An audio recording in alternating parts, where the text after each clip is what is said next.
যে ব্যক্তি প্রত্যেক ফরজ নামাজের পর 10 বার সুবহানাল্লাহ পড়বে, কয়বার?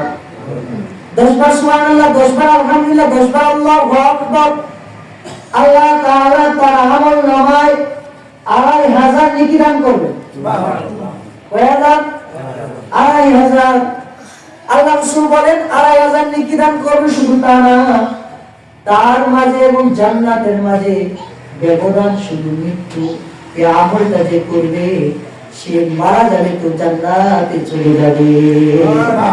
এরকম করবে ইনশাআল্লাহ। আমল প্রত্যেক ফরজ নামাজের পর 10 বার কি সুবহানাল্লাহ, 10 বার আলহামদুলিল্লাহ, 10 বার আল্লাহু আকবার। আল্লাহ রাসূল বলেন আমলটা যে করবে সে মরবে তো জান্নাতে। জান্নাত আর তার মাঝে ব্যবধানটা কি?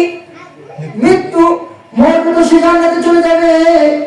আর তার আমল নামায় আল্লাহ তাআলা 2500 বার সুবহানাল্লাহ, আলহামদুলিল্লাহ, আল্লাহু আকবার করার নেকি দান করবে। এজন্য আমরা সংসারের মধ্যে দিন কায়েম করব ইনশাআল্লাহ। এই যে সংসারের মধ্যে যখন দিন কায়েম করব, আমার স্ত্রীকে যখন আমি দিনদার বানাবো, আমার স্ত্রী যখন দিনদার সায়া হয়ে যাবে, তখন আমার সংসারের মধ্যে শান্তি আসবে। এই জন্য সংসারের যাদের ঘরের সুকেশের উপরে এই কিস্তির বই আছে, এই কিস্তির বইটা সরায়া কোরআন তুলবেন তো ইনশাআল্লাহ। এই কোরআন কে কে তুলবেন? হাত তুলেন। ঘরে কোরআন তুলবেন তো ইনশাআল্লাহ। হাত তুলে তাকে রাখতে চলবো। প্রতিদিন মাগরিবের পরে করে সূরা ওয়াকিয়া তেলাওয়াত চালু করবেন তো ইনশাআল্লাহ।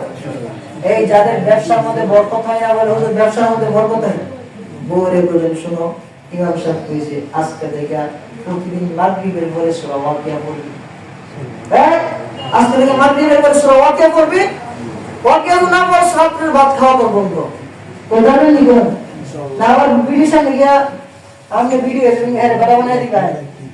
শুনো হে ঠিক हो? अच्छा मैडम हमने जामन से तैयार हो गए नहीं? हैं? मैडम ये सोलार से अच्छा मैडम हमने रात में अच्छा बोलो ना तो ना ये बोलें सुन ইমাম সাহেব কইছে যদি মাগরিবের পরে ঘরের মধ্যে সূরা ওয়াকিয়া তেলাওয়াত না হয় তার খাওন বন্ধ, কাপড় বন্ধ, ফরন বন্ধ। পড়বি তো সব চালু হইব, কারণ এটা পড়লে তুই আমার টাকা আল্লাহ গায়ে কিভাবে আমারে দিব। সুবহানাল্লাহ। আমার রিজিক ঘরের মধ্যে রিজিকের অসায়ত অসুস্থতা আল্লাহ গায়ে কিভাবে দান করবেন। ওয়াকিয়া চালু করবে তো রিজিক বাড়বো, আর ওয়াকিয়া বন্ধ করবে তো রিজিকও বন্ধ। কই পারবেন নি? একজন কই পারবেন নি?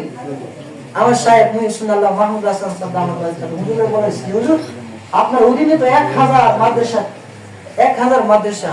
এগুলো আমরা যাত্রাবাড়িতে যখন পড়ছি, আমাদের সময় আমি যে জামাতে ছিলাম দাওরায়, আমাদের জামাতে 3000 ছাত্র ছিল। পুরো মাদ্রাসা এই সময় 10000 ছিল। প্রতিদিন 50 মনের মতো চাউল লাগে। বলতো যে হুজুর এই যে এইগুলোর ব্যবস্থা আপনি কিভাবে করেন? হুজুর বলছে যে আমি 40 বছর যাবত কোনদিন আমার ফজরের পরে সূরা ইয়াসিন আর মাগরিবের পরে সূরা ওয়াকিয়া তেলাওয়াত মিস হয় নাই। এর বদলে আমার মনে হয় আল্লাহ তাআলা আমার যতগুলো প্রতিষ্ঠান আছে সবগুলো রিজিকের ব্যবস্থা আল্লাহ করেন। এইজন্য ঘরের মধ্যে ফজরের পরে সূরা ইয়াসিন চালু করবেন তো ইনশাআল্লাহ আজকের পর থেকে ইনশাআল্লাহ। এরপরে মাগরিবের সূরা ওয়াকিয়া চালু করব তো ইনশাআল্লাহ। এই আমল করতে পারবো তো ইনশাআল্লাহ। যে বলবেন আর আপনারা পুরুষরা যারা